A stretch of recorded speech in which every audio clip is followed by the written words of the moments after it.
Morning. Those of you that haven't been here for Larry's class, we've been kind of light on attendance, I guess would be the word. It'd be nice to see a few more people here. It's really good to see a lot of new faces here, or not new faces, but faces we haven't seen for a while.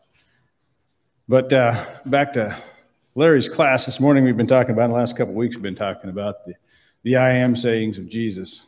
And I was thinking today as we were going through this, and I've got another passage in Ephesians. But Jesus says, I am the way, the truth, and the life. No one comes to the Father except through me. And then the paradox of that in John 44, Jesus' own words is, no one can come to me unless the Father who sent me draws them, and I will raise them up on the last day. It is written, the prophets, they will all be taught by God. Everyone who has heard the Father and learned from him comes to me. So no one gets to go to the Father except through Jesus, and no one can come to Jesus except through the Father calling.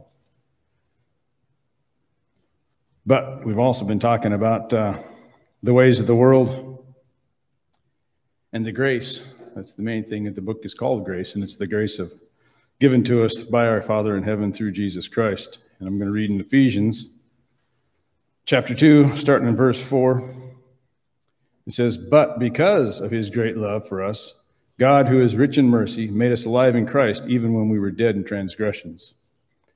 It is by grace you have been saved, and God raised us up with Christ and seated us with him in the heavenly realms in Christ Jesus, in order that in the coming ages he might show his incomparable riches of his grace expressed in his kindness to us in Christ Jesus. For it is by grace you have been saved through faith.